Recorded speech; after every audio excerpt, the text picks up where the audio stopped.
We're here today talking about AP European History Art, Episode 3. And this is going to be the conclusion of a very long review. For those of you in my class, you can go ahead and do that art assignment, the major art review assignment that I've given you, right along with this video on modern art. And today what we're covering are all of the art styles from Impressionism to Post-impressionism to let's see here, Favism to Expressionism to abstract. So those are the major so I had to read through them on my PowerPoint as I was reading them off to you. So those are the major styles that we're going to go over today. I hope you're ready, because this is going to be quite a riveting episode. Of course, when it comes to abstract art, there are a number of art styles that fit in as subcategories of abstract art, which will include art styles like Cubism and Surrealism and a number of others, Dada art. So we're going to go ahead and not waste one lick of time, because this is going to take a little bit to get through. I'm going to try and be expedient and speak a little bit faster and not repeat myself so much, which has been a major criticism of some of my other videos. So let's jump into it.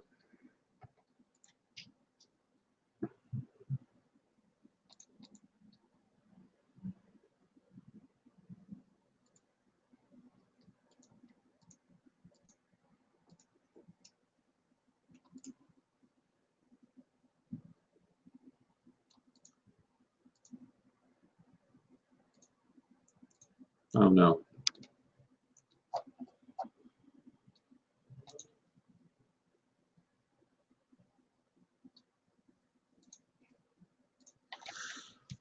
Our first style of art that we're looking at today is an art style known as Impressionism. And the first thing that I'm going to say about this is a lot of Impressionist art is in the name impression, in the word impression. And if you think about what it means to do an impression of someone, what it means to do an impression of someone is to give somebody an idea of what a person sounds or looks like. Impressionist art does very much the same thing. It gives an impression of a scene. It gives an impression of a person. It doesn't actually mimic it as it is. So Impressionist art mostly is a French style of art. It's considered a French art movement, and the artists that we're going to talk about were primarily French artists. And it takes place from 1865 to 1890, for those of you familiar with your Civil War history in American history. The Civil War ends in 1865, but this is not an American style of art. It's more of a French style of art. And we might call Impressionism the first modern style of art. We typically look at, when we talk about eras in history, we look at the modern era as being the era that pretty much starts with the fall of Napoleon in 1815 at Waterloo to present day. But modern art starts a little bit later, from about 1865 to present, because art changes a whole lot in the late 19th century from what it had traditionally been. When it was being made, Impressionist art was not really very well accepted nor well liked as a style at the time. And so it wasn't until later that we really began to appreciate the beauty of Impressionist art. And if you think about the styles of art that we value over time, anytime that somebody does something new or unconventional is really the only way to make a name for yourself in art, because beyond that, let's face it, it's pretty much been done before, unless you're using like a new medium like 3D gaming or something like that in video games. But beyond that, pretty much art is what it is. And you're not going to do a whole lot with oil paints that hasn't been done in the last 600 years. So Impressionist art was a break from the norm, and that's why it wasn't particularly accepted or well liked at the time. Maybe one day down the line we will all sit and appreciate Justin Bieber's music as being, somehow artistically different or unique, or Kanye's music as being somehow artistically different or unique from what it is. Maybe that's why I don't like either one of them right now, is because I'm just too much of a traditionalist when it comes to music. But anyway, I digress. To talk about Impressionist art, typically it's very colorful with interesting color contrasts in shadowy areas rather than using dark browns or blacks in shadowy areas. So even if you look at this picture in the background, although we do see some grays in shadowy areas, we also see like dark blues used here. Okay, we also see lighter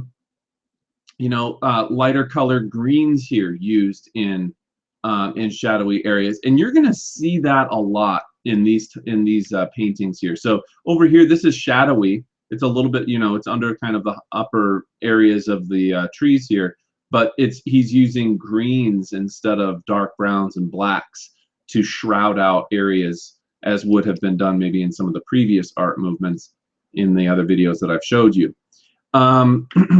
Like I said, it sought to capture the atmosphere of a setting, not represent it as it actually was. A lot of Impressionist art takes place outdoors, and then rather than depict it as it actually is, it's like I said, it's doing an impression of the art, or of the scene. A lot of times you're going to see loose brush strokes that almost make the painting appear like a blur or like a haze. So this almost looks somewhat blurry or hazy because of the broad, loose based brush strokes, as opposed to the very specific and crystal clear clarity that you would see in some previous art styles. Major figures of the Impressionist movement in France would have been Claude Monet, not to be confused with Edouard Manet. And a lot of people get these artists confused, not only because their names sound familiar and because they're both French and because they're both painters, but because they're also both part of the Impressionist movement. But as you'll see, their artwork is actually very different. The other thing to keep in mind is a lot of these artists knew each other, which is interesting, because we'll find out later that even sometimes these guys did like portraits of one another, which was really interesting since they're doing it in the style that they both that they are both a part of. So Claude Monet, Edouard Manet, Edgar Degas is how you say his name, not Degas or something. Paul Cézanne, who we'll talk about again in a bit, because Cézanne's kind of, as much as Cézanne is an Impressionist painter, he's also kind of a Post-impressionist too. Auguste Renoir, and just to show you a few pieces from each of these guys, this is Monet.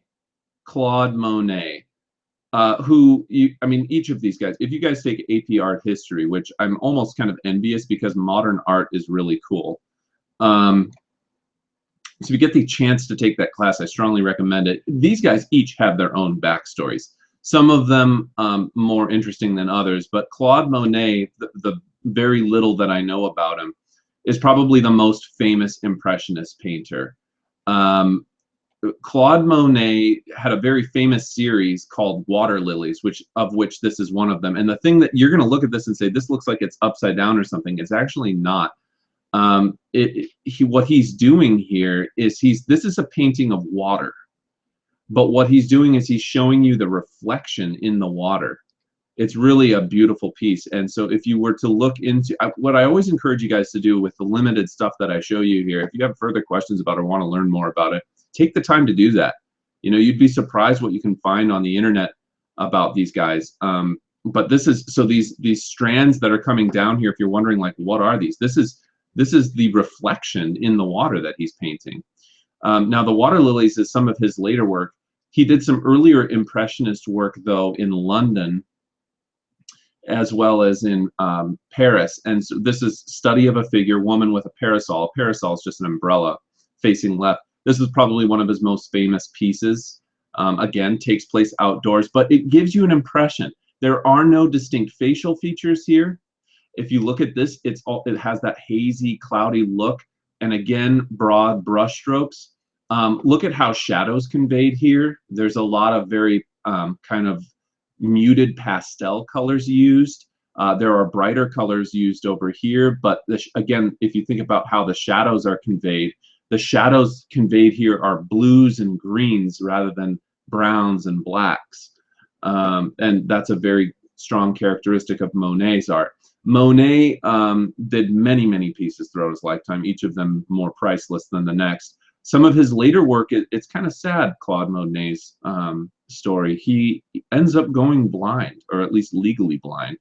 And so as he got older, his eyesight started to fade, and that is also seen in his paintings. His paintings become less clear. This one's a very clear painting here from his earlier work in 1872, but by the time we get to the early 20th century in 1915, by the time that World War I is broken out, Monet has, for the most part, lost a lot of his eyesight, and so the lines in his drawings, which were already kind of had a hazy look to them, began to blur even more.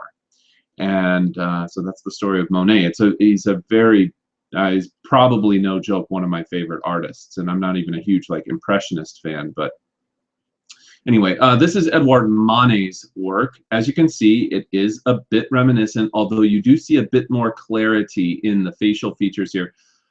But it still gives you an impression of a scene, especially if you look at the background here. Look at these folks in the background. They don't have as crystal clear and distinctive features as the woman in the foreground here. This is called the bar at Folies Bergeret. I'm not a French speaker, so I would have a hard time pronouncing that with a proper French accent. But again, look at down here at the bottles.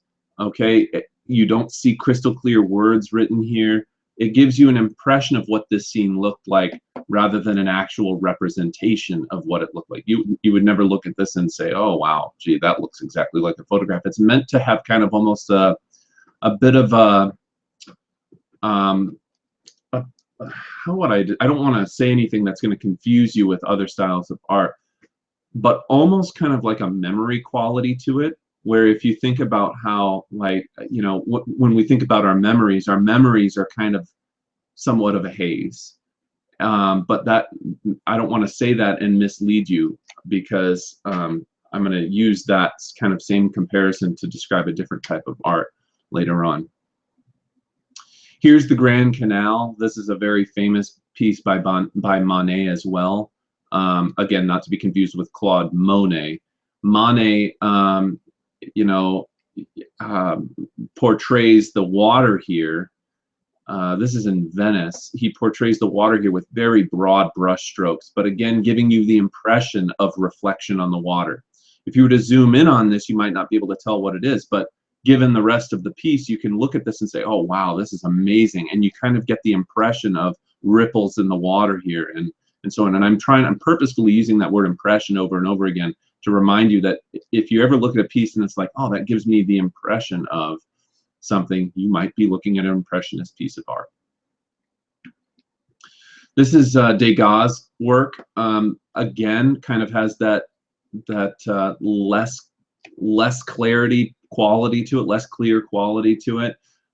You look at this. This is called he was really fascinated with dance classes. I think that Degas used dance as an inspiration for his art, and so many of the pieces that he painted were of ballet classes of various sorts. But he also did still lifes, as this is up here, or portraits, I guess you could say. It's kind of a portrait and a still life combined. This is woman seated beside a vase or vase of flowers in 1865, and this would be a very early Impressionist piece. You wouldn't look at this and say, well, those look just like flowers, but they do kind of give you the impression of a real vase of flowers. This is Renoir's work. Renoir was another Parisian artist. These are just two famous pieces in the event that you wanted to know pieces by Renoir. This is called Dance at les Moulins de la Galette. Boy, I'm butchering that. And then this is called By the Water. There's one I can actually pronounce. which, by the way, when I say a lot of these are translated for you. So I'm giving you the English titles, but they do have French titles as well. The next piece, or the next style of art that we're going to be investigating is Post-impressionism. And Post-impressionism, as you could imagine, comes after Impressionism. But it wasn't quite as widespread as Impressionism is, and probably these artists at the time that they were performing their works thought of themselves as Impressionists to an extent. More or less, the reason that we talk about Post-impressionism is to give a handful of painters in the late 19th century credit for taking Impressionism and widening the boundaries of it. So the Post-impressionists, we would say, rebelled against what they saw as the limitations of just regular Impressionism. But generally, all Post-impressionism does is pays credence to a couple of artists, Van Gogh being one of them, and paying our respects to the fact that they weren't traditional Impressionists. They did something on their own, so we called them Post-impressionists, being that they came from the time period slightly after. So what are the features of Post-impressionism that set it apart from Impressionism? Well, once again, you're going to look at it and you're going to say, yeah, it gives me the impression of something, but maybe it's not the most accurate impression. It does give you the impression of a scene that you might see. It's still primarily, a lot of them are focused on outdoor scenes. But the thing that makes Post-impressionism different is that there's more of an emphasis on that personal memory and emotion. So although I just told you for Impressionist art that maybe it kind of reminds you of what a memory might be in the sense that it's a little bit hazy, this is even more hazy, and also puts an emphasis on the personal experience or emotion that's tied to that memory. So you will see huge amounts of paint applied to actual Impressionist art. Of course, the images that I'm showing you here are limited because you're just looking at them on your computer screen. But if you were standing in front of a piece painted by Vincent van Gogh, I mean, he just globbed on the oil onto the canvas, so much so that there were actual physical shadows on the paint, on the canvas from the ambient light in the room. I mean, he is stacking the paint that thick that some of these paintings took decades and decades and decades to dry because of how much paint was on the canvas. So that is another difference between Post-impressionist and regular Impressionist art. The other thing that you're going to see used in Post-impressionist art is the use of pointillism and very blotchy brush strokes. So yes, we had some loose brush strokes that kind of, that you saw in the Impressionist art, but this is going to use very, very blotchy, thick brush strokes. It's kind of taking the Impressionist art to a new extreme. But it is similar. So I don't want you to think that Post-impressionism is this giant break from Impressionist art. It's not. It's similar, just less widespread and referring to a few artists. And who are those artists?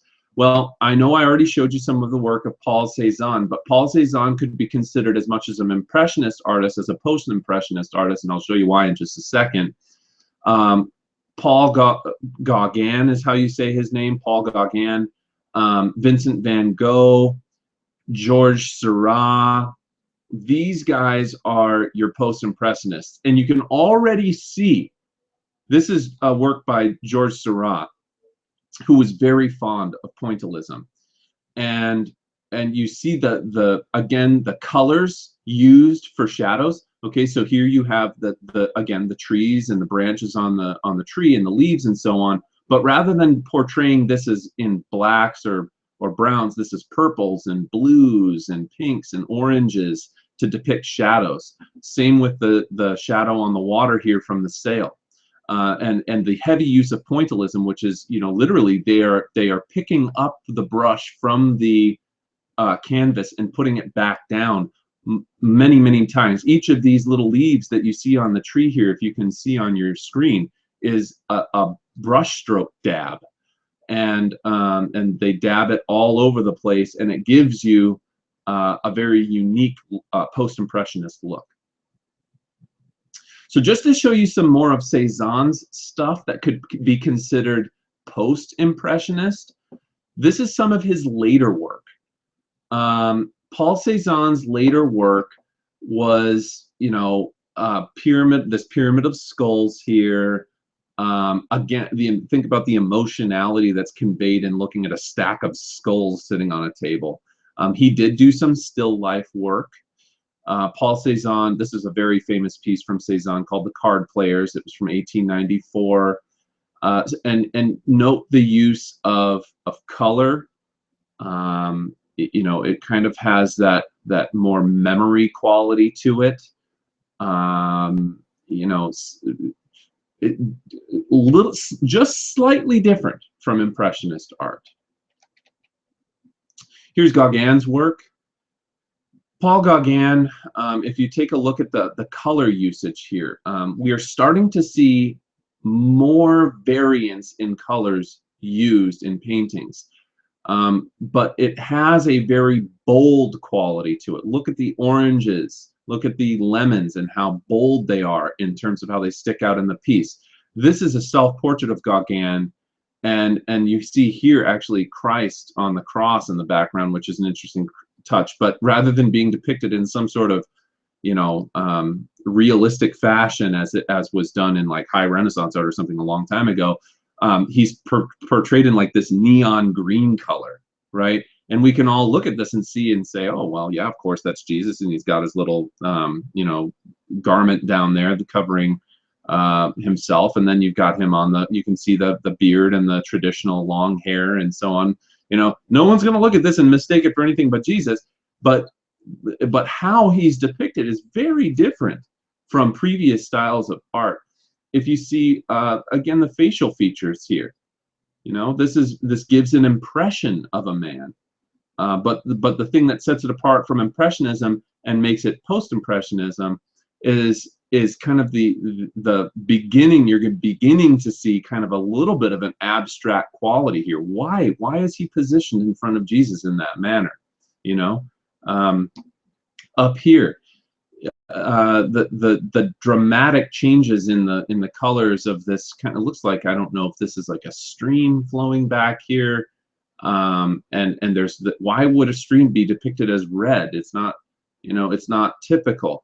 So this, I mean, it definitely signifies a break, and I think that the best way that you could describe post-impressionist art again is just to say that, you know, they go beyond the conventions that Impressionist art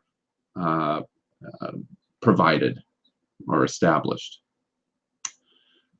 Without question, the most famous post-impressionist is Vincent van Gogh. There's just no question about it.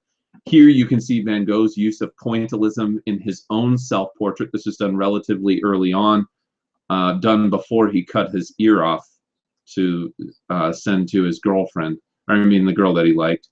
To be honest, I don't know if this is before or after that. I think that happened pretty late in his life, though. And I know that he lived a few years after this, although he didn't live to be super old. Van Gogh has his own really troubled and depressing story. So many of these artists don't make a name for themselves until long after they're dead. So, I mean, he's a pretty tragic, broke painter. He's the one who cuts his ear off. But I mean, this is just probably his most famous piece, "The Starry Night," which was later made into a song, "Starry, Starry Night," by oh God, I'm gonna blank on who that was by now. Very famous song. If you look it up, you would recognize it. "Starry, Starry Night." I forget who it's done by, but anyway. This is another. The reason I included this one, this isn't necessarily one of his most famous paintings, but this is called "The Wheat Field with Cypresses." But what I wanted to draw your attention to is the use of circular motion, kind of this flowy dimension to Van Gogh's work, and it's as evident in "Starry Night" as it is here. it kind of has its own unique movement qualities to it that you don't really see in some of the earlier Impressionist works, and which again it lends credence to the idea that you should give these guys some notability and set them aside a bit from Impressionist art. And then here you can't even tell, but this is pointillism. Each of these tiny pixelated dots on this image here is a product of pointillist art. Very famous piece. It's called A Sunday Afternoon on the Island of La Grande Jatte. And this is a piece done by Seurat, probably a piece that you have seen before. It was done in the late 19th century. It's a post-impressionist piece that emphasizes the use of pointillism. And Seurat was very fond of pointillism, but not 100% devoted to it. As you can see down here in this Fishing in the Seine. The Seine is the river that runs through Paris, and this is a brushstroke piece done just a year before this one. But look at you can see that there's some differences here, but they are both considered post-impressionist art. And then this one over here is another very famous piece. This is the Eiffel Tower. This would have been done just after the construction of the Eiffel Tower, which was pretty new at the time, in 1889. And once again, painted by Seurat, and makes use of brushstroke pointillism. The next style that we're moving on to is Favism. Now, or Fauvism. I never know how to pronounce it. Is it Fauvism or Favism? Maybe it's Fauvism. But Fauvist art is yet another kind of French style of art. It refers to the title Les Fauves, or Les Fauves, refers to the artists in this style. So these were the artists, okay, and it was a nickname for them, and it translates roughly to the wild beasts. Now you might be thinking to yourself, these guys do not seem like wild beasts. They're artists, right? If anything, they're sensitive. They're expressing emotion. Hardly wild beasts. Well, it's a little bit of a sarcastic-y type term to give them, but the reason that they called them the wild beasts is because of how willing they were to be bold and to use, new unconventional styles in their painting, particularly with color. Bright colors are meant to express emotion in Fauvist style art. And it was a short-lived movement from about 1900 to 1910, and really we're only going to talk about two major Fauvist or Fauvist artists. They kind of simplified the work. You're going to see that the art from Fauvist art looks a little bit more simplified than the previous styles that we've looked at here. This looks really complex. I mean, it's very deep. And look at the amount of detail used in space and the use of color to depict shadow. But here you're not going to see as much of that. It's simplified, and you'll get a better impression after we, or a better idea of that after we move past this first slide here. In the interesting thing about the use of color in Fauvist art is, believe it or not, it kind of draws attention to the flatness of the canvas. You can see here the dramatic color differences between the figures and the trees and the sky and so on. But the colors themselves almost become subjects in a way, and because of that, it distorts the depth of the image and draws attention to the flat fact that you're looking at something flat. Nonetheless, it is incredibly interesting to look at. And so keep those ideas in mind as we go through these next little pieces here. Let me tell you about the two major Fauvist artists. The two major Fauvist artists are Henri Matisse and André Derain. And you can see already, looking at this image here, that the colors are much, much, much brighter than they were in the previous post-impressionist movement. It's a simplified drawing, very, very simple, and you might look at some of this Fauvist art and say, oh, gee, that doesn't even look that complicated. It's not about how complicated it is. It's about the message that they were trying to send to distinguish themselves from other artists of the time and do something that hadn't been done in painting before. And colors like this had never been used in paintings. The brightness of these bold colors would have been seen as, you know, very much breaking the conventional approach to painting.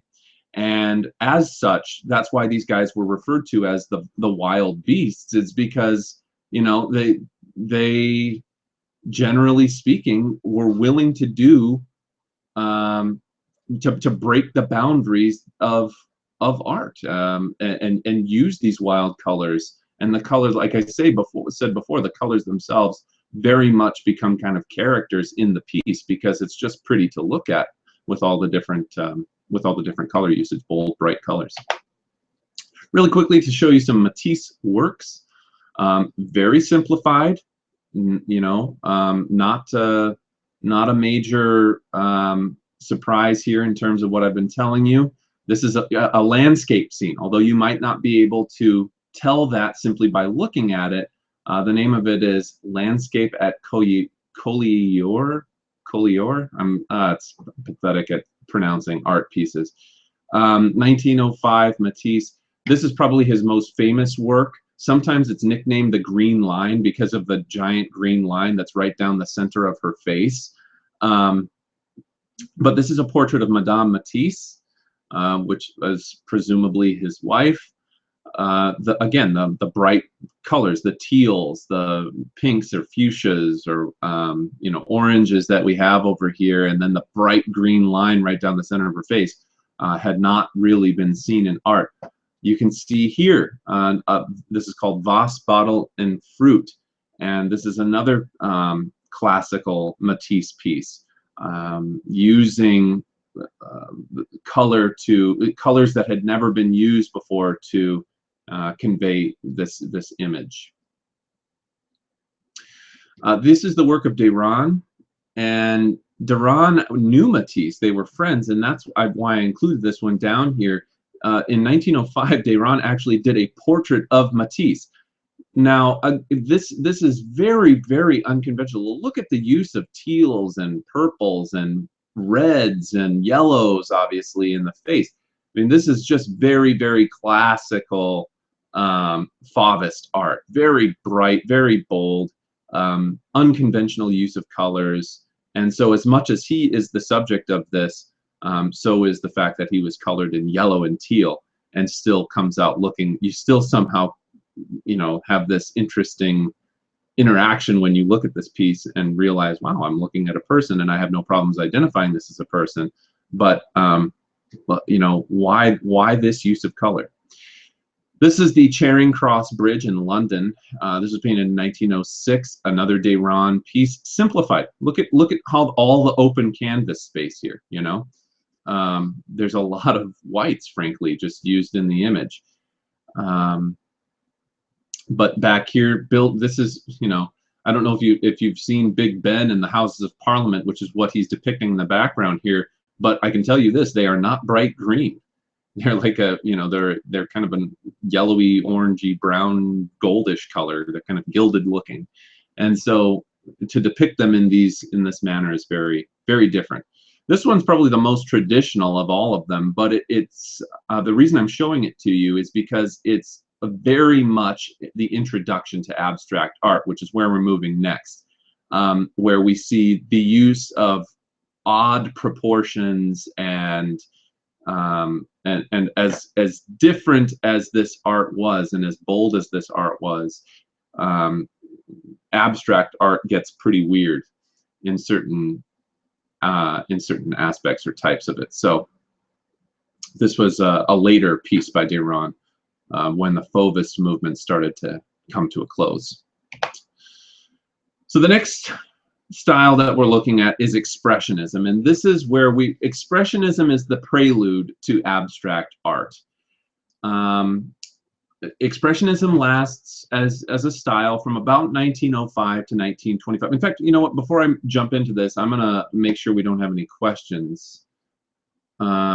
Andrea says, if you guys go to the Norton Simon Museum in Pasadena, you can find a lot of the artists Mr. Knight is talking about there. They look even more amazing in person. They do. You know, this really does not do them justice on here. So, Andrea, thank you for mentioning that.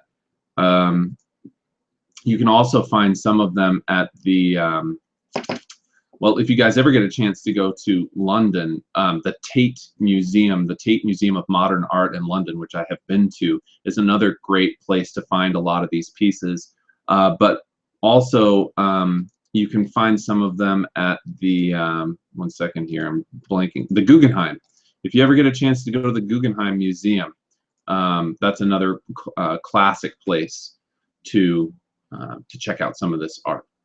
How many people do we have in here? 12 viewers? Okay, good. All right, I'm not seeing any other questions, so I'm going to just continue right along here. We're making great time, so this is not going to take us too much longer, hopefully. We're really making our way through this quite quickly. So let's just continue here with Expressionist art. So 1905 to 1925. Expressionist art really gained a foothold in Germany. Germany was the place where Expressionism first started. In fact, sometimes you'll hear Expressionism referred to as German Expressionism because of that. And some of the artists that we're going to look at were in fact German artists. It attempts to depict subjective emotions and responses. So, okay, if you think about doing an impression is to give somebody an idea of, you know, what a scene looks like, or what a person sounds like, or what they look like, or what they act like. You're doing an impression. You're not trying to depict it like it's the actual thing. It's maybe a little bit exaggerated, or maybe a little bit foggy or hazy, but that's Impressionist art. Expressionist art, if you think about what it means to express yourself, that's different than doing an impression. So Expressionist art is really about distortion. It's about exaggeration. It's about kind of almost fantasy, but not to the level of, not fantasy to the level of surrealism. So don't get it confused. But, you know, people's subjective, exaggerated, distorted emotions. And unlike Impressionism, which gives the viewer an impression of the actual world, Expressionism applies the artist's own subjective view into the art. So it's not trying to give people an impression of how it was. It's trying to give them an idea of how that scene or how that image subjectively was interpreted by the artist. So what are the features of Expressionist art that make it different from Impressionist art? You're going to see more agitated brush strokes rather than kind of the wide, floofy brush strokes. You're going to see some disjointed use of space already in the background here. You can see very much, this is very distorted usage of space. It has a tendency, Expressionist art, because of its subjective emotions and exaggeration and distortion, it has a tendency to be extremely vivid, but not vivid brightness like you saw in the Fauvist works. Different than that, jarring, almost violent. I don't mean violent in the sense that you're going to see a whole bunch of people being killed. I mean violent in the sense that it's almost violent to look at. It's very, it's very, very bold, very expressionist. I mean, you'll get a feeling for it as we look through it. So keep in mind those qualities of the Expressionist movement. And to tell you about a little bit about Expressionism. The hard thing that kids don't really understand about Expressionist art is that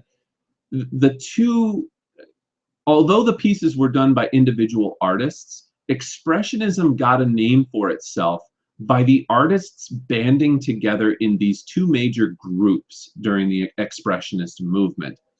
The two major groups were known as Die Brücke, which translates roughly to the bridge. And that was an expressionist group of artists that was founded in Dresden, Germany in 1905. They stuck together for a few years, produced a few pieces together, released them together at shows. And then there was another expressionist group that came about called Der Blaue Reiter, and that stands for the Blue Rider. And it was an expressionist group that was formed a few years later in Munich, Germany, a little bit further west. And so these are the two major groups of expressionist artists. Probably the most famous expressionist artist was Edvard Munch, or Munch. And Edvard Munch produced a couple of pieces on the next slide that I'm going to show you. But I'm going to show you. I purposefully didn't name the artists on this slide because it's more about the major groups that got together to put forth the style of expressionist art, although I will talk about a couple of them individually in just a second here. So let's first look at Munch. Probably Munch's most famous piece is The Scream. A lot of people mistake this as post-impressionist or as a piece by Van Gogh, and the reason that people confuse it with Van Gogh is because of kind of the circular qualities to it. But believe it or not, this is a piece by Munch, and it is an expressionist art piece. And if you think about it, here's why. The emotionality of it. That's not to say that people don't feel emotions when they look at Van Gogh's work. You certainly do, but that's much more post-impressionist. This conveys chaos, and it conveys emotion, and it's extremely bold. And look at the use of color. I mean, this is a jarring, violent image in its own way. Down here, you're not going to maybe get the same level of emotion that you get from The Scream, but The Yellow Log is another famous Munch piece. It's loud, okay? It's different. And this log, why is it yellow? I don't know, but it is. And that bright use of color was maybe taken, they took a page or two out of the Favism movement, but who knew that chopping down trees could convey such emotion, right? You know, typically don't think of logging as like the most emotional career, but Munch was inspired by this. And then look at the distance of the log is very interesting itself because the proportions are kind of all off here. And so the log looks like it just runs into oblivion here, yet here's some more trees here. So it conveys a lot of depth in this image that is really not there. So kind of an interesting piece too. So if you ever get asked about expressionist art, remember Munch, The Scream, and The Yellow Log. This is work that was put forth by that first movement that I was telling you about, the De Bruyck movement, De Bruyck, or the bridge, as it's translated to. What makes this expressionist? Well, clearly down here, again, you have the bright use of colors, but the emotional conveyance here is slightly different than you would see in Fauvist art. Not to say it doesn't get, remember, all of these guys knew about the other art that was being produced at the time. And so you are going to see some blending of the approaches that they use, but we would typically, based upon who it's done by, categorize this as expressionist art versus Fauvist art. And it does kind of have you can see it's more violent, it has that kind of jarring aspect to it. Again, up here, kind of more jarring lines. The name of this is called The Madhouse. This was done by Erich Heckel in 1914, opening year of World War II. You know, what else can I say about it except for it definitely conveys an emotion. The eyes here being particularly drawing you in, and then this guy, he's kind of leaning up against the wall here, maybe not so sure about this guy, it's just, and then the name of it, The Madhouse. I mean, kind of an interesting choice for a scene. Down here, Kirchner was a very famous name from expressionist art, and he was one of the major players in the Die Bruch movement. And this was Berlin Street Scene is the name of this. So that's a famous Kirchner piece. This came from the latter of the two movements, the Blue River movement, or the Blue um, the Blue Rider, sorry, the Blue Rider movement. I knew river wasn't the right word. The Blue Rider movement. So these were done a little bit later. Bold use of colors, violent, jarring, random kind of ness to the feeling to the image up here, especially. Here, this is almost a predecessor to Cubist art. You can see some Cubist influence here, but we would technically still call this Expressionist art. Down here, more Expressionist art, Girls Under Trees by August Mack. Franz Marc was another famous Expressionist artist. But again, they're using distorted, that's one of the things that all these things have in common. They're very distorted. The dimensions are off. Okay, dimensions are off, dimensions are off. All this really lends itself to distortion, and it gives people an emotional, subjective look into the artist's portrayal of the image. Right, real quick, moving on. I'm going to double check, make sure we don't have any questions. You know, Andrea, I wish I knew the symbolism behind the yellow log in Muke's painting. I don't really know. I don't know much about it. I mean, like I say, if you have any questions on here where I just am not able to answer it, you know, I encourage you to go and look into it. Is there any specific reason Expressionism began in Germany? That's the next question that we have here. There are reasons Expressionism began in Germany. If you think about Germany in the early 20th century, they have recently undergone a major economic push in the Second Industrial Revolution. And Germany as a state really has only been unified by this point for a brief period of time.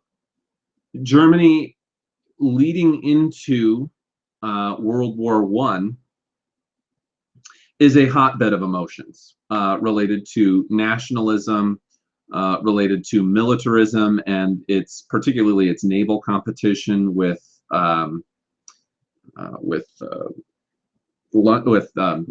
Britain. So I don't know why I blanked on that, because I'm trying to think of what I'm going to say next. But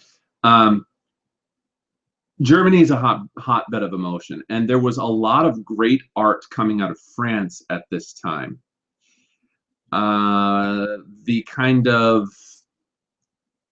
competitiveness bordering on, you know, dominance, I guess, national dominance that Germany is starting to exert at this time comes through in its art movements. And I think that Germany very much viewed itself by the early 20th century. I shouldn't say Germany viewed itself, because then we're giving like personal characteristics to a nation. But I think Germans very much viewed themselves as technologically superior, philosophically superior, and just as capable of being artistically superior to the French as they were. And you know, and I think that if you compare where France is at this time, which is they're still very highly agrarian and so on. I mean, I really do think that this art is it's in some ways symbolizes the increasing emotionality that is being felt by the Germans in the early 20th century as kind of like, hey, you know, let's really make a name for ourselves as a singular nation. And that comes through in the Industrial Revolution, it comes through in art, it comes through in philosophy, and in a number of other areas as well. So that would be my question now, or my answer, Allison. All right. Moving on to abstract art. We only have a few pieces here that I'm going to a few styles that we're going to be looking at here. I'm not going to talk about specific artists as I have done before. Well, we'll talk about a couple of them, but I'm going to be thinking about this more in terms of styles than I am about the artists. And that's why I said here, it's less about the style, less about the artists, more about the styles, because abstract art comes in many forms. And we're going to finish it up with my favorite one. Abstract art really starts in 1907, and like I say, it's not to say that you wouldn't call this abstract. In some ways, expressionist art can be very abstract. So some might call it the first form of abstract art. I talked about it separately because expressionist art really does make a name for itself as being kind of its own distinct entity. But many people qualify it as abstract art. I have kind of taken and bundled another of other art types together and qualified them as abstract. But let's look at this. It says really there's kind of abstract art is a very generic term. Really, there's kind of two major types of abstract art. There's what you would call semi-abstraction and pure abstraction. Semi-abstract art is where the art is abstract and it's difficult to tell. It definitely does not, it's not representational of reality, but it has a foot grounded in it somewhere. You know, it still has some connection to representational art. In other words, something that somebody saw in real life and they were inspired by it and painted a picture on it on real life. So for instance, Cubism. There's a very famous piece by Pablo Picasso called The Three Musicians. Clearly, he looked at the three musicians. He was inspired by these three musicians he saw in real life, and he painted a picture on it. You would never look at it and say, wow, that looks like a photograph of three musicians, because it's very abstract. But at least it has a foot in reality. And a lot of Cubist art would be considered semi-abstract art. Pure abstraction, though, is even more exaggeratedly abstract, to the point where we don't really even know what we're looking at sometimes. It is not representative typically of any real subject or scene. It is incredibly abstract. And I got to be honest with you, pure abstraction is not my favorite type of art. When you look at gestural art, which I'm going to show you, or minimalist art, there's another art type that I'm going to show you in just a second here. You'll see what I mean. It doesn't have any real grounding in reality. So those are things to take away from abstract art. It's really kind of two types of abstraction. So what are some major styles that we're going to be looking at? Cubism, Surrealism, De Stijl, Futurism, Gestural, Dadaism, and Art Deco, which is less of a painting style of art and more of a visual arts design sort of thing. I love Art Deco design. It has to be, no joke, kids, one of my favorite things ever. In fact, I have an entire room in my house dedicated to, a history person would have this. I have an entire room in my home dedicated to Art Deco. And it's all done in the style of Art Deco, which is, I think, is really cool. But anyway, most people probably wouldn't want to have it in their homes, but I do, so I get to do it. Let's look at each of these. Without question, the two most famous Cubist artists, in case you get asked about them, are Pablo Picasso and George Braque. Braque spelled B-R-A-Q-U-E. Pablo Picasso did not only do Cubist art. If you look into Pablo Picasso's earlier work, it looks a little bit more Impressionist, but or Post-impressionist. But what he's known for is his Cubist art, and these are two very, very famous pieces by Pablo Picasso. The Weeping Woman is probably the most famous piece he did, if not one of the most famous. And then Guernica is another. So those two pieces are things to keep in mind in the event that you see them. Now, look at the years that these are done here. Okay, 1937. If you know anything about 1937, that's the years leading right up into World War II. World War II breaks out in 39. So this is interwar period art. Not to say that you didn't see Cubist art, because George Braque actually did some of his works in the years preceding World War I. So 1910 and 08. This is, by the way, this is a much bigger image. I just put it over here to fill a giant blank space in the slide. But if you look up Maison et Arbre, et Arbre. I can't speak French. Maison et Arbre. What it means is houses with trees or something like that. Look it up. It's a much bigger piece that expands beyond that. But you can see kind of the cubist, you know, style here in it. But this is a much better representation of Georges Braque's work, and this is Violin and Candlestick, very famous piece by Braque. Look into this stuff. I mean, Picasso. Why would this stuff be famous in the years between World War II?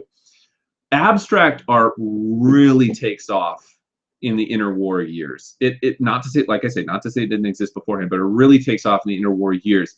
And the reason I think it takes off, or the best explanation that I have to offer for why abstract art takes off, is because people's ideas and opinions about civilization, society, and so on are being questioned during this time.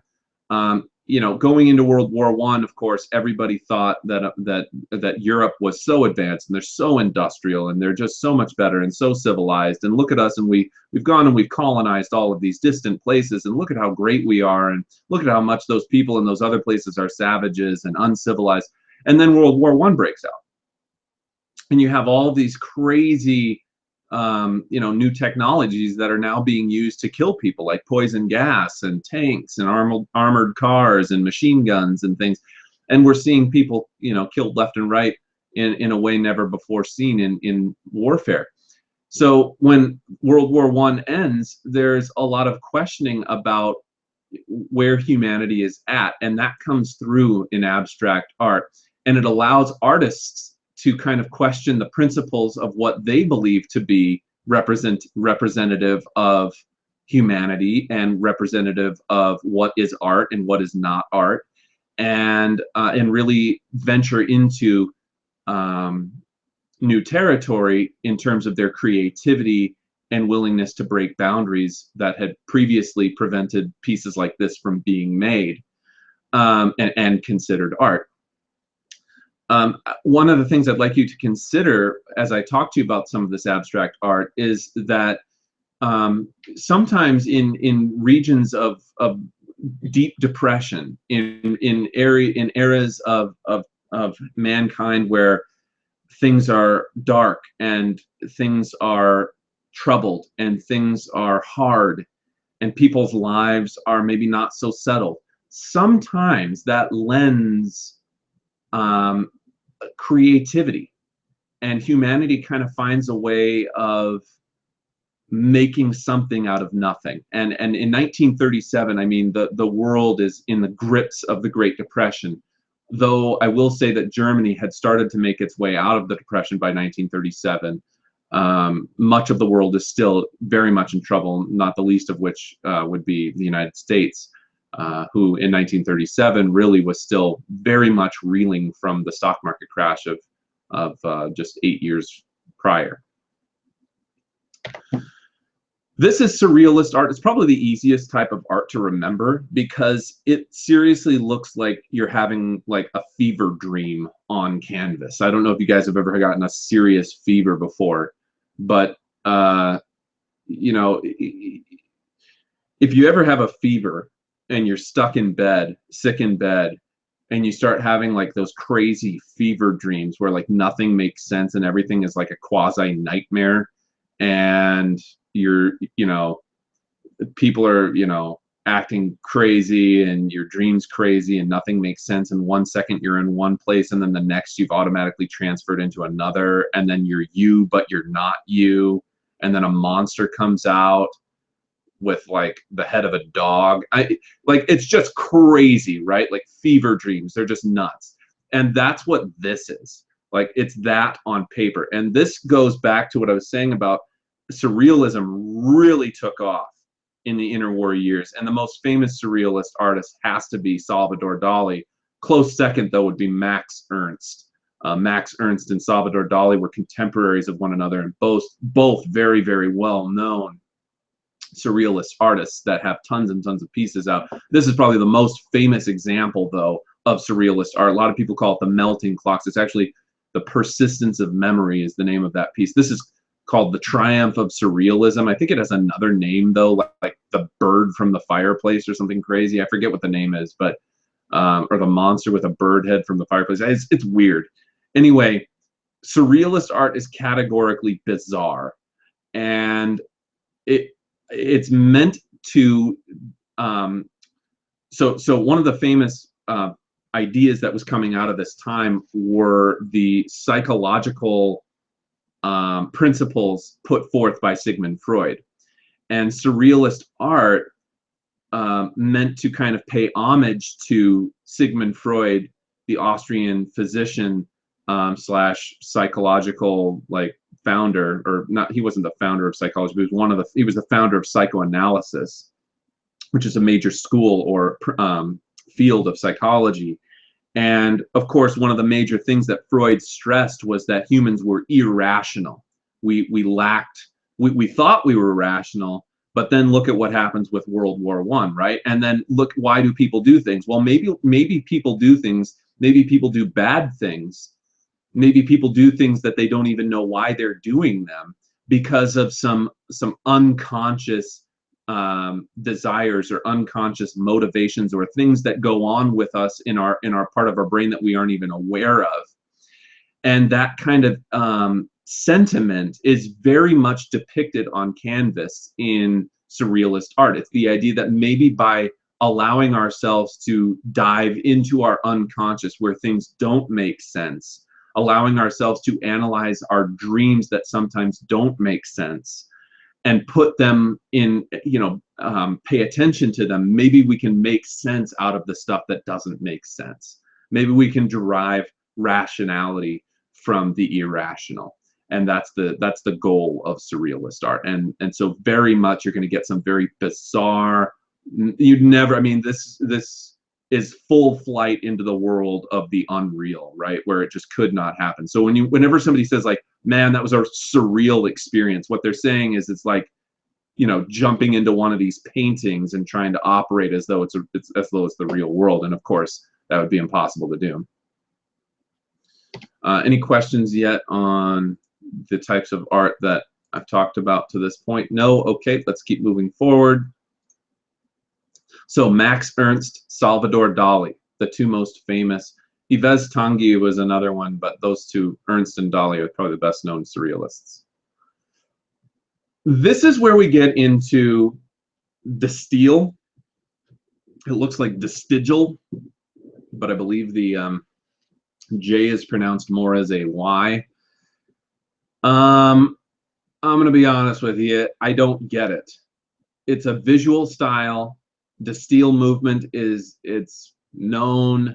It's very, very modern. It's very, very abstract. This is what we would call pure abstraction. So really what Destiel art does is it sets up a visual style that is very geometrical. There's a lot of usage of lines, and it typically rectangles and squares. And this visual style, this piece here is called neoplasticism. I'm sure that there's a whole philosophy that goes along with the Destiel art movement. I don't know what that whole philosophy is. I'm sure I could try to develop an appreciation for it.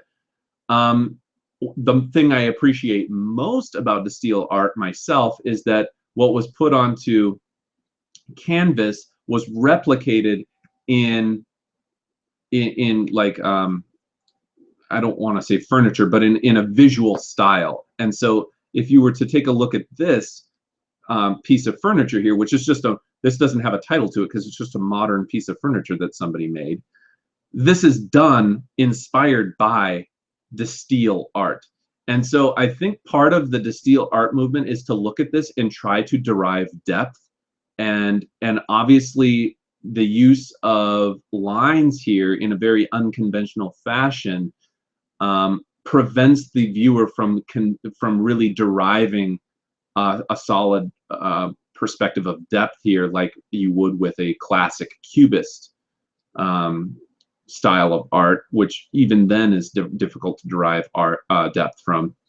But this here is kind of a cool little I mean, would I have this in my house? Maybe just because I think that it's kind of cool looking and it's different, and you could then have a little like pseudo sophisticated discussion about, like, it's a conversation piece, like, what's this all about?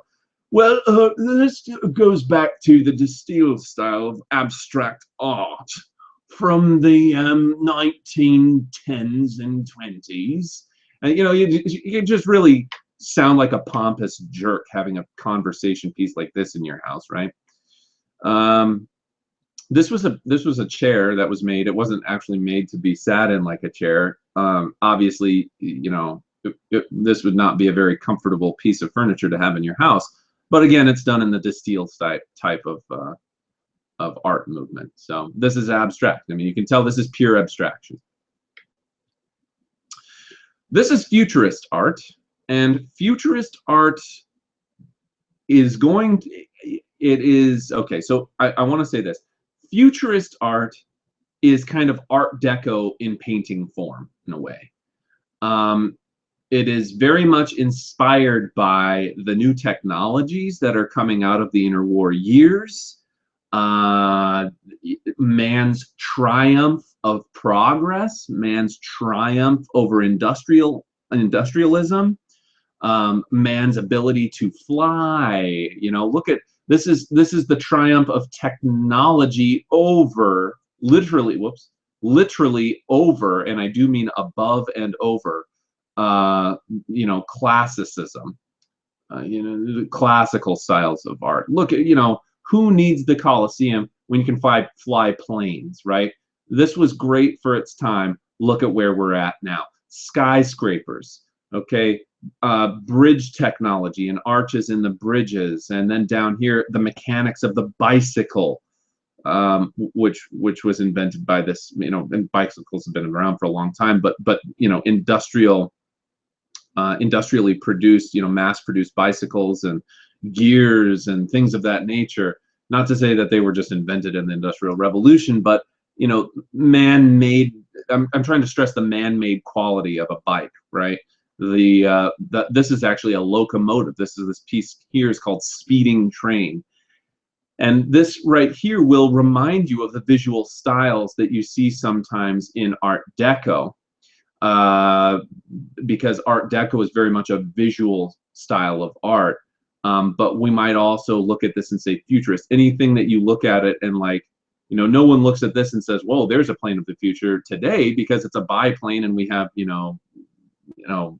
jets that go like Mach 5 or whatever, or Mach 10. I don't even know how fast jets go. We can put spaceships in space. It's like a biplane is hardly what we would think of today as being like a thing of the future, but in the 1920s you might have thought that.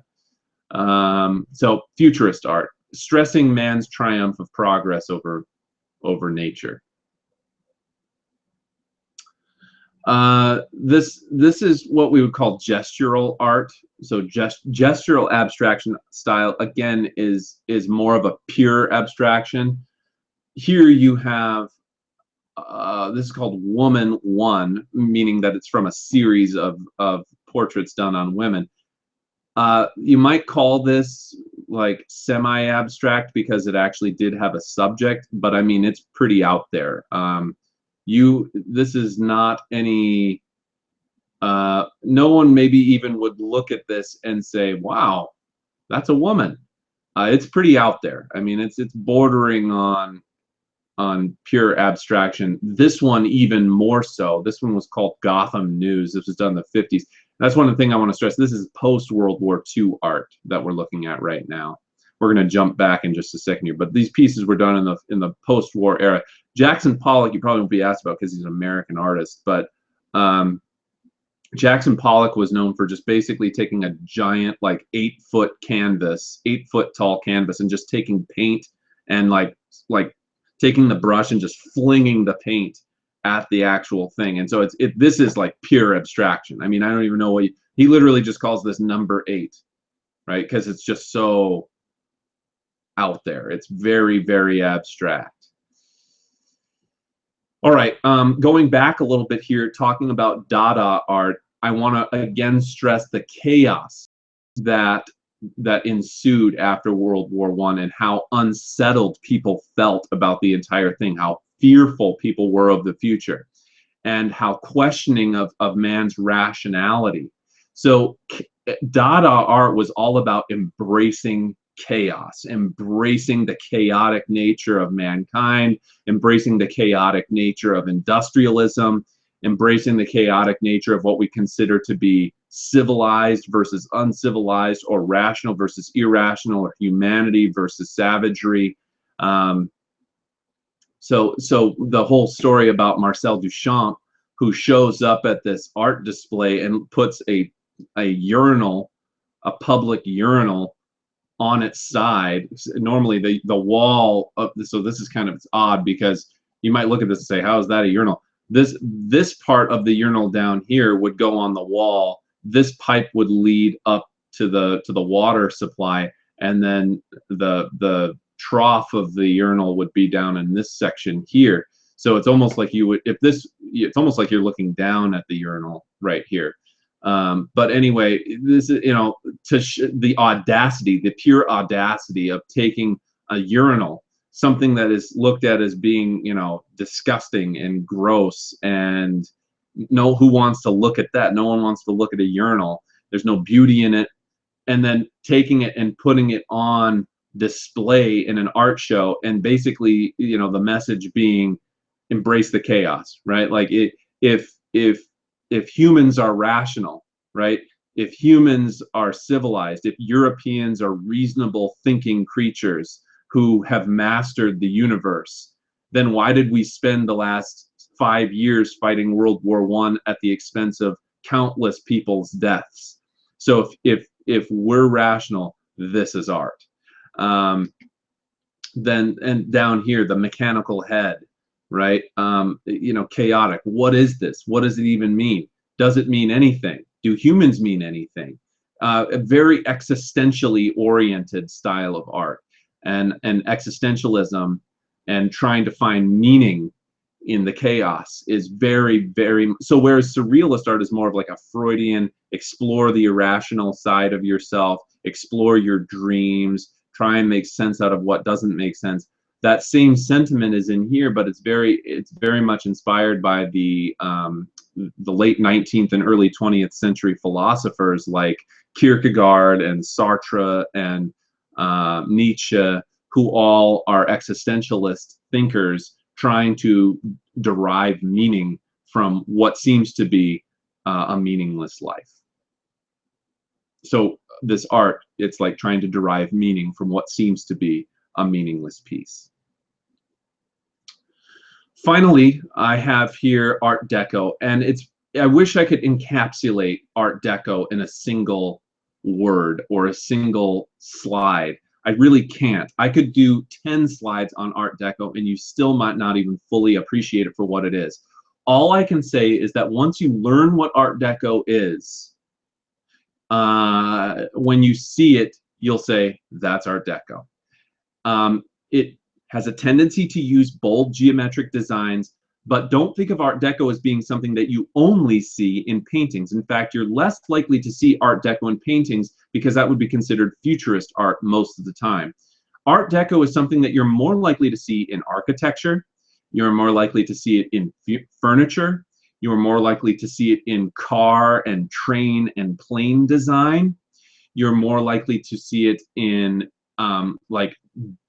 interior design here. This is very Art Deco.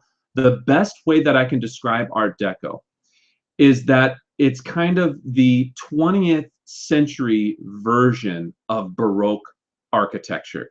It is meant to be beautiful, but it is not as ornate and decorated as Baroque architecture was. Baroque architecture is like the extravagance of the 17th century. It's the extravagance of, absolutism and highfalutin society and stuff like that. Art Deco is more about the extravagance or the beauty or the magnificence or the symbol of progress of early 20th century Western Europe and America. And so Art Deco very much takes off in America. It very much takes off in Britain, and it very much takes off in France, and to a lesser extent Germany, and a few other places. But you're not going to see Art Deco so much in Eastern Europe. And like I said, it's a visual style.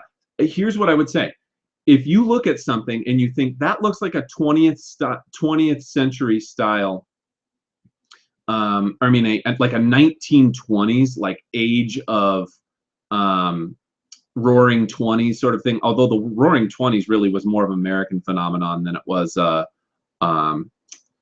know, a German or French phenomenon, because Germany and France were like well, mostly France was decimated, but the German economy was decimated after World War I, and so the Germans go into a terrible depression during the 20s, and the British really aren't that far off either. So the Roaring Twenties, we think of that as being more of an American thing, but nonetheless, Art Deco does take off in the 20s and 30s in Britain and in France and Germany. But you know, if you ever look at something and say, like, that looks like a 1920s poster that you would see hanging somewhere, or like this train here, it has that like really bold, kind of smooth but geometric look to it. Gosh, I wish I could, like, maybe I'll pull up the internet here and show you in just a second. We still have 10 viewers. Kat asks, were these abstract artworks such as Cubism popular during its time, or became more popular later on, like Van Gogh? It kind of depends on what you're looking at. I think that people probably didn't appreciate the art to the extent that they do now, but some of the art was pretty well known at the time. Not all of it was well known, but some of it was well known. I mean, it depends on who you're talking about. You know, I nonetheless, no matter who you're looking at, my statement on that would be that it has definitely gained more appreciation in recent years than it did at the time, even if it was slightly appreciated or known at the time. I hate using the word popular, because what is popular? It's really difficult to define that. But Andrea says, I don't understand pure abstract art. What is the deeper meaning? Well, I bet some of the artists would say that, you know, it's your job to derive the meaning of it. And I think the meaning was to do something that hadn't been done before. I think that's part of the meaning of it.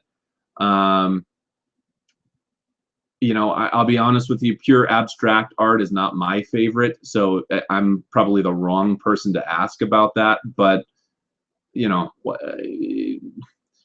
and the other thing too is I'm not an art historian, so I'm not maybe the best resource to ask on in that, for that reason as well. It says, oh, okay, that was just the same question over again. So thank you for those questions. Really quickly, before we sign off here, I know that this has been a bit of a long review, but I'm gonna finish up by showing you just something on Art Deco here. If I type in Art Deco, I'm gonna pull up my images on Google Images here. If you guys saw that movie, The Great Gatsby, The Great Gatsby kind of refers to that American opulence of the Roaring Twenties, where things were very much done in like black and golds, and there's a lot of geometric styles to it and stuff like that. So when you type in Art Deco, the first thing that you see, like these doors here, those are super, super Art Deco looking, right?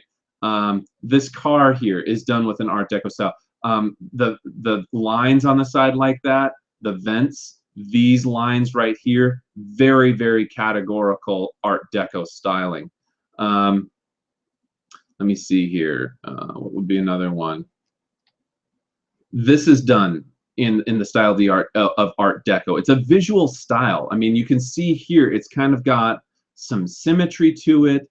But again, it just emphasizes man's triumph over technology and progress and things like that. This lettering here is very Art Deco. If any of you have been to the Queen Mary, actually, let me pull the Queen Mary up here. Queen Mary. swimming pool area. The pool area of the Queen Mary is super, super Art Deco. It's also allegedly haunted, but this kind of gives you an idea of what,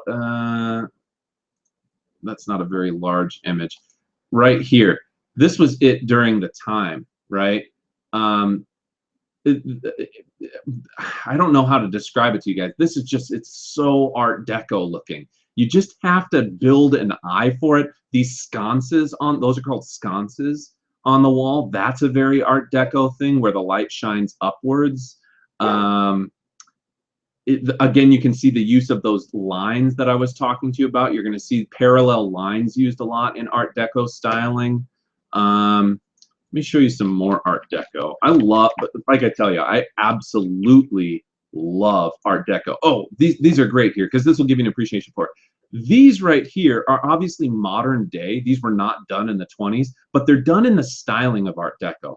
Very, very Art Deco look to it. I mean, you can see the similar. This was done in the 1920s. So you can see here the similarities between this, probably the 30s actually as I'm looking at it, but this is probably done in the 30s, early 30s. This would have been done today, but you can see the stylistic similarities of it, the boldness of the colors, kind of the styling of the shapes and so on, and shadowing is done in a way, and then the lettering. I love the lettering of Art Deco. I can't get enough of it. I just think it's so cool. Here's another piece done, modern day piece done in the style of Art Deco. Let me show you some Art Deco furniture real fast, because like I say, it's easy to look at a painting and get an idea, but it's kind of tough to understand Art Deco because it's so much of a visual style. This is super, super Art Deco. Again, the parallel lines that I was telling you about, kind of a lot of Art Deco stuff has a tendency to have natural curves built into it. So this, I have a piece very, very similar to this in my house. This is super, super Art Deco. And again, the bold geometric designs, kind of the sun rays coming out. In fact, I'll go ahead and put this in my old, I'll have to, how do I add to favorites on that one? I'm going to have to add that to my favorite. Might have to buy that for my own house. I really like that piece right there. That's a really nice looking little cabinet. Anyway, this is a super Art Deco looking chair there. Another really Art Deco. That's super, super Art Deco. So anyway, hopefully, I mean, I could sit here and look at this stuff all day and not get bored of it, but I hope that you're getting kind of an idea or an understanding of what some of this stylistically looks like. If you look at it and you think to yourself, boy, I would see that in a 1920s Great Gatsby style bar or restaurant or poster or whatever, you know, it's probably Art Deco. This, I wanted to say something really quickly. This picture here is a movie poster by movie that was directed by Fritz Lang called Metropolis, and that's very much done in the Art Deco style as well. And think about the theme of it, right? The idea of a metropolis, skyscrapers, you know, a triumph over nature, man's embrace of progress, embrace of technology. So I'll stop repeating myself because I know I've said it 1,000 times now, and we're already losing viewers because people are sick of watching me. But on the AP exam, will they ever give us a picture and ask us to identify what style of art it is? They might. I'm going to switch back to screen view here. They might. You never know. I mean, they could ask you something and they say, hey, you know, what kind of art does this fall under? Is this Expressionist? Is this Impressionist? The years are a big clue on that. If you know what years the art styles are, if you know what years the art styles are, that can help you a lot in answering a question like that. Two, though, you want to know the artist's names to a certain degree. I mean, if I yell out a guy like, you know, Salvador Dali, you're going to want to know that, you know, he's a surrealist artist. If I say something like, or if you see something on the test where it's like, you know, Pablo Picasso, you're going to want to know he's a Cubist artist. You know, you're not going to want to get Leonardo da Vinci confused with Salvador Dali or something like that. You know, so those are the sorts of trends that I would have in your back pocket ready to answer to on an FRQ or a multiple choice question. It helps so much for those visual questions where they include like a political cartoon or something, just to know the year that was done can give you a good idea of you know, the political and artistic trends that were going on at the time that it was created, even if it's not necessarily done by an artist that we specifically talked about. So today we went over the major styles of modern art, from Impressionism to Post-impressionism to Expressionism, and then we went on to talk about Favism and various abstract styles of art, including, but not limited to, Cubism, Dadaism, Futurism, Art Deco, Style, and Surrealism. So hopefully today's lecture on this has been helpful for you in reviewing the major styles of European art in the late 19th and early 20th centuries. That's all from me, signing off.